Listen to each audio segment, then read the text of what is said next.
Alright, this is John Cola with GrowingYourGreens.com. Today we have another exciting episode for you coming at you from the front yard garden. And what we're going to do today is give you guys my views on fertilizers. So many of you guys know that, John, if you plant a garden, you got to plant your plants and then you got to put the fertilizer, that blue stuff or that stuff that comes in a bottle, the 10-10-10, the 16-16-16. I mean, whatever the three numbers on there.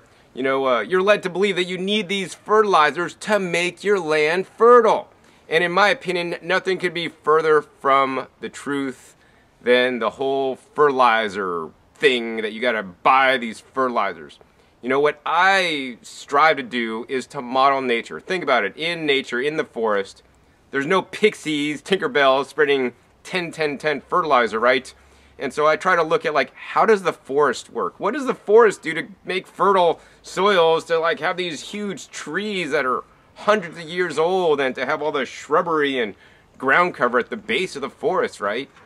They don't use fertilizers. What they use is naturally decayed plant products and some manure-based products that are created locally in the forest, right? The trees drop their leaves, they fall over, all the wood gets composted back down in the soil to rebuild the soil, which is a continual cycle. So it's, so in your front yard, you might not have a cycle because it might be barren when they built your house. They left nothing but grass.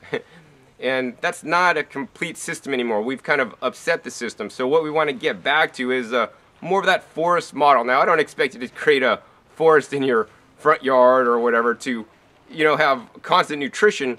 But what I strive to do in a small residential space is to bring in the nutrients, in the most natural way to build the fertility and build my soil so that I could sustain all the plant life that I'm growing in there.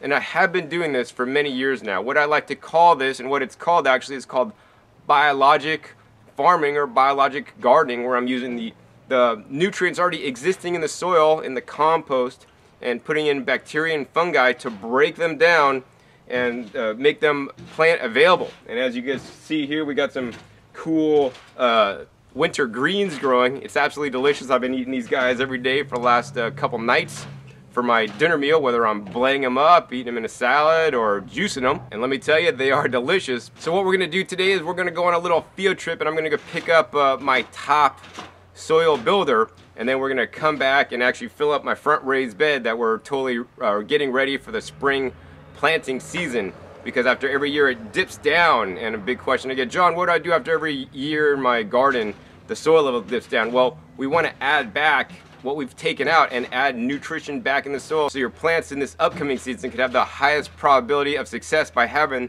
the nutrients already contained within the soil that it may need to thrive. So next, we're gonna show you my favorite soil builder. Now we're at Sonoma Compost, and Sonoma Compost is where the municipal green waste, which is yard clippings and food scraps, go into a green bin for everybody in the county, and then they come to the facility that's in eye's view there. They take all the yard waste and food scraps and compost this down and then sell the compost at affordable prices back to people and farmers to improve their land, to be able to grow a vegetable garden or whatever else you want to do with the compost. And the compost to me is the #1 soil builder. Why? Basically, it's just decayed plant matter. The decayed plant matter gets basically broken down and concentrated into super nutrition for your plants, edibles, trees in your garden. So what we're gonna do is we're gonna go inside the office and we're gonna get compost in a large half cubic yard or full yard, probably a full yard today. It's the most affordable to buy it in a cubic yard or half yard. And I like that Sonoma Compost, if you're buying a half yard, they charge you half of the full yard price. Many places I've visited around the country, unfortunately, if you're buying a half yard, they'll charge you 80% of the full yard price, which I think is a ripoff. So I'm glad they're keeping it real here. Now, if you don't have a truck or some other kind of vehicle to haul the compost in, that's all right. You can still come here and save a ton of money compared to the big box stores by buying, like a yard of compost in a bag. So they have a whole bunch of different bag product over there with all the different styles of compost. What we're gonna do next is actually show you guys some of the different composts they have and the one that I would recommend to you if you do come to Sonoma Compost to get that #1 soil builder. So as you guys can see behind me, here's all the piles of compost, and this is the side of the U-bag side. They also have a side where they get the loader in, that they're gonna take the loader and then load it into your truck for you. This is where you could actually come and just bag it up by the bag. If you do want to purchase it by the bag, I always encourage you guys to purchase it by the yard or half yard, much less money. Anyways, they got a whole bunch of different piles here, and you might be thinking, John, if I get there, what pile do I get from? They got the Terra Light, they got you know, the standard Sonoma Compost, they got the High Test, they got the Mallard Plus.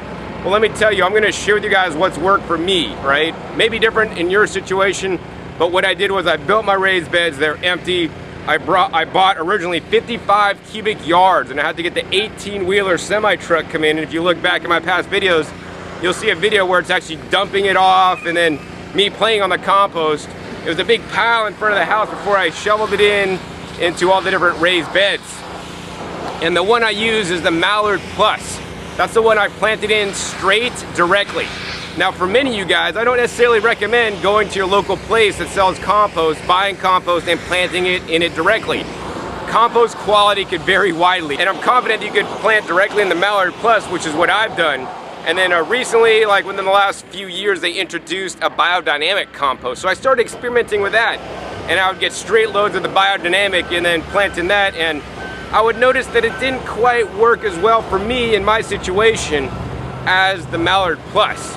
So then what I came to mix half Mallard Plus with half Biodynamic High Test together, make a nice mixture, mix it up together, and then actually that was the best of them all. So what I recommend for you is to mix half Biodynamic High Test and half Mallard Plus. So if you're getting 1 yard, get a half yard of the Mallard Plus, half yard of the Biodynamic High Test, and then blend it yourself. They won't do any blending for you here. And if you're only gonna get one, I definitely say go for the Mallard Plus. You know, I like that one more than the Biodynamic High Test if I was just to use one and only one only. The next thing we're gonna do is actually they're coming around with the dumper here. We're gonna dump the compost onto a big blue tarp, and then actually we're gonna hand load it into feed sack bags, you know, maybe like 1 or 2 cubic feet into a feed sack bag, so we can easily lift, carry them up, and put them into the SUV, because many people do not have a truck.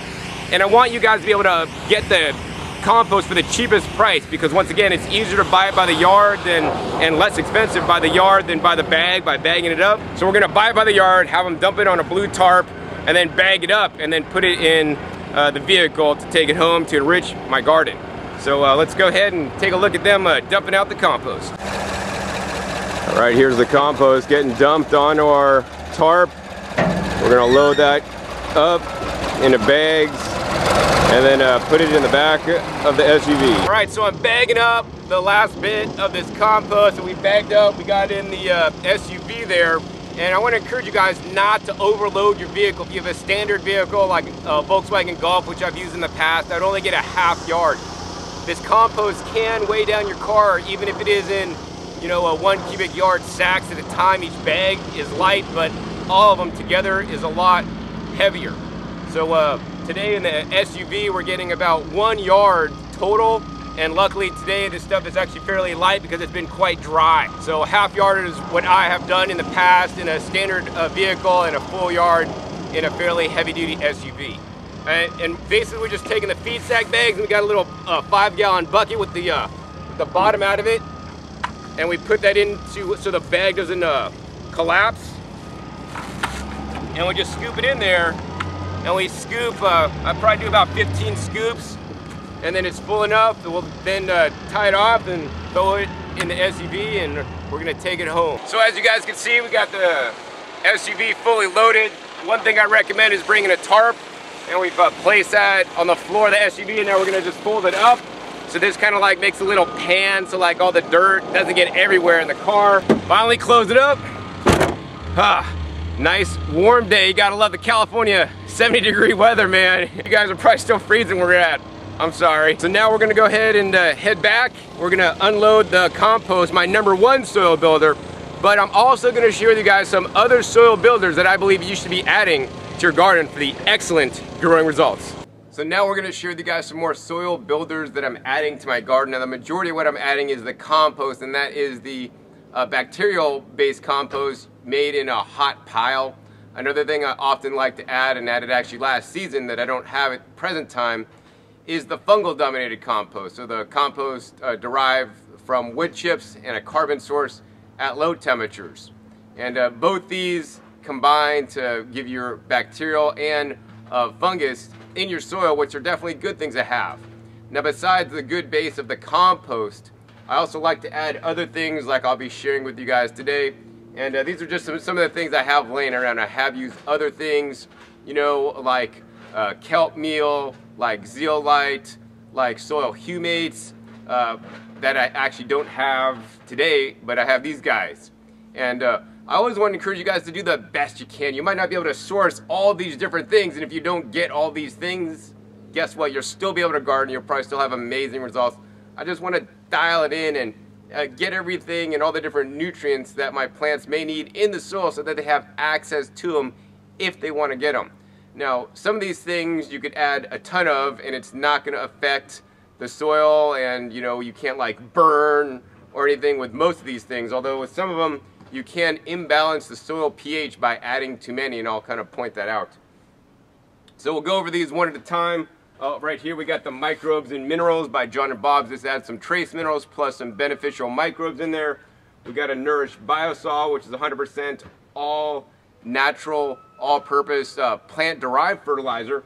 Next we have my own only animal-derived fertilizer. I'm not a super huge fan of animal-derived fertilizers.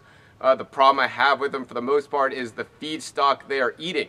So if you're getting manures, chicken manures, or whatever kind of manures, number one, they may be coming from a factory feed lot, and in which case they're feeding their animals a lot of antibiotics and GMO foods and corn and soy, and the residues of those items are now going to be in the poop, which then you're going to put into your soil.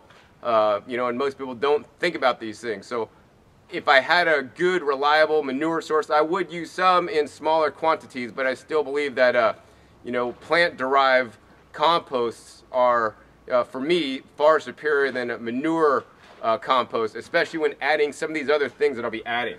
So I got some bat guano that's high in nitrogen. This happens to be just laying around, so I'm just going to use it until I'm done with it. Then I'm not going to get any more.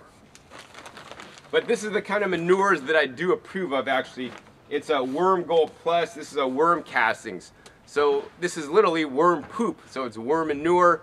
And this is much more beneficial than any other animal manure-based product because the worms live in the ground.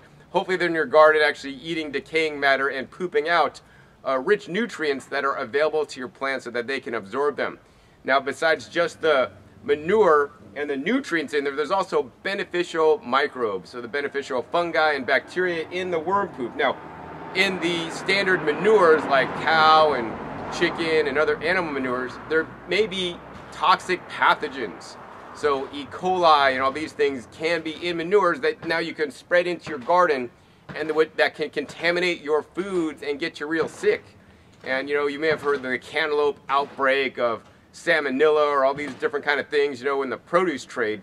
That's not because of, you know, these kind of fertilizers. That's because they're using uncomposted animal manures, and it gets contaminated over. And the strains of the bad bacteria are resistant to antibiotics because it's all in the feed that they're giving them. So they're really virulent strains. And that's yet another reason why I do not choose to use animal manures in any large quantities, because you just never know unless you're making it yourself with your animals. So the worm manure, my favorite manure of them all, and I not only just have the Worm Gold Plus, I also have this. This is called the Super Earthworm Castings by E.B. Stone. In addition, I got the Wiggle Worm Soil Builder Earthworm Castings, and over here I got the Vermeworm Earthworm Castings. So all earthworm castings are definitely not created equal. You know, have you ever gone into a place where you go into a public bathroom and you go in there and it's like, man, that smells nasty? Well, the manure created is based on whatever the person's eating. If you're eating some nasty stuff, it's going to smell nasty on the back end. But on the other hand, if you're eating something like a papaya diet for a couple days because you're in somewhere where you get non-GMO papayas, let me tell you, your poop actually smells like flowers if you eat papayas. That might be too much information. But, you know, But that just shows you what's in your manure depends on what you are fed. And the worms here, the different brands, they feed their worms different things. They may feed them things like cardboard. They may feed them things like, you know, rotten food scraps. They may feed them brewery waste. I mean, so every different worm casting is a little bit different. It's going to have different nutrients and also, you know, different levels of microbes in there. So I'm adding a spectrum because that's the kind of manure I want. I want a full spectrum worm manure, and we're going to get them with 4 different kinds today. Now, besides the worm manure, which is a really good soil builder, we got this next product, which is actually called the Biochar. So you might have seen my recent episode on Biochar. Definitely believe it's a really good thing to add. It provides a home for the microbes.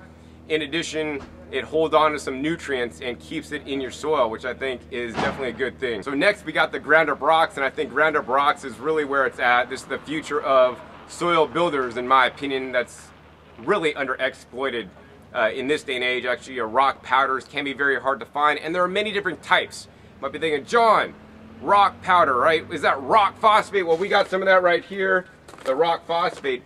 But the rock phosphate, you know, has a very limited spectrum of the trace minerals. And yes, it has some minerals in there. I definitely advocate not using too much of the rock phosphate. You can mess up your pH. Next door, we actually have the Jersey green sand, which has more minerals than the rock phosphate, maybe like 20 some odd minerals in the Jersey green sand, which is good. But I want to add a full spectrum of 70 plus minerals, including trace minerals, back into my soil. So I'm using these next guys. We got the Gaia Green Glacial Rock Dust, so this is a rock dust, and we got the Azomite. Both these are a fine powder, like a flour consistency, so they're more bioavailable for the microbes in the soil and for your plants to absorb them. But also they contain over 70 different minerals. You know, the Azomite's mostly silica, but it has a wide spectrum of trace minerals, something that the other rock products actually do not have. So what I'm going to do next, take a bunch of scoops of all this different stuff. Probably I'm going to have the majority of worm castings and the rock dust powders with smaller, you know, scoops of everything else. We'll mix it in a bucket, and then we're going to go ahead and spread it on the new raised bed before we add the compost to the top. So starting with the rock dust, we're probably going to put like 5 scoops of each one. The rock phosphate, we're going to probably add like 1 scoop. Jersey green sand, stuff is cool. It's green, we're probably going to put like 3 scoops of that stuff in there. Got the raw biochar here, probably going to put like 2 scoops of the biochar in there. Next we got the worm castings, so I'm probably going to put like 3 scoops of each of the different kinds of worm castings in my mixture. Next we got the back guano. We got 1 scoop of this stuff. Finally we got the John and Bob's products. I'm going to use like 1 scoop of each. Probably thinking, John, how did you know how much to add to all this stuff? Well, you could read the labels and add what they recommend to your bed, which would probably be the first choice. I've just kind of been doing this a while, and I kind of go by gardener's intuition, you know. So I used to add like 1 bag of rock dust for like a brand new raised bed, you know, for the whole thing, and you can't really burn with rock dust or worm casting. So feel free to add as much of those guys as you can afford. On these guys, you know, I would definitely stick to what the manufacturer recommends. Once again, what we're making right now is going to be spread out on a 4-foot by 15-foot raised bed just on the top layer. And the thing I want to remind you guys is, you know, I've been growing in these beds for many years now, and at the end of every season I'm pulling off a lot of produce. You know, a lot of things I'm eating, things are going in the compost bin, but every season I'm taking foods out, and when I'm taking the foods out, I'm also taking the nutrition that was in the soil out with them so that they could go into me or into the compost pile. So we want to put back minimally that amount of nutrition back in the soil. Like if you pull 100 pounds out, you want to put 100 pounds back in the soil. And we got a little bucket here and it's getting quite heavy. And we're putting like 40 pounds of the super concentrated soil builders, but in addition we're putting a lot of poundage of that compost that we picked up earlier as well. So what we're going to do next, I'm probably going to just mix everything up in this bucket by putting a lid on the bucket and spinning around, rolling around, get it all mixed up. And then we'll layer this out on the bed, try to get it fairly evenly distributed, and then just layer in the compost on top. All right, think I got all this stuff mixed up. This is all that stuff you guys saw me put in here. And, you know, basically it's the worm castings and the rock dust with small amounts of other stuff. We got it in a nice fine powder here. and I'm just going to go ahead and take it in a little scoop and just shake it out over this whole raised bed to get a nice coating, so I'll get some even coverage of all the nutrition going in the bed. Once this is done, then we're just going to simply pile on the compost on top, maybe mix it up a little bit. Now, note, I am not like tilling this into my soil. I'm not like digging the soil and putting it down. I believe in the no-till method of farming and gardening. And the reason for this is I don't want to disturb the soil microbes and, more importantly, the earthworms. If you start, shoveling in here, you're going to chop up earthworms. And let me tell you, because I've been doing this technique for a while, there's a lots of earthworms in here, and they're my friends. Think about it. I could keep buying bags of earthworm castings, and they can get expensive. I guess some of the bags were $10, some kind of get pricey, up to $15, $20. But I could continue to do that and bring worm castings in, or you can nurture the worms in the soil by adding the organic matter and other things, and have a whole bed full of worms that are now eating organic matter and pooping out worm castings and putting them where you need them. In the beds, right? So you don't have to bring them in. And contrary to popular belief that if you chop a worm in half, it doesn't make two of them. So I'm gonna go ahead and spread this stuff out, and then we'll spread the compost on top and gently just mix the top layer in. So we got all the soil building amendments spread down in the bed, and the next step is we're just gonna go ahead and take these bags we loaded up and just dump it out. One of the things I've learned in life is not to spread yourself too thin.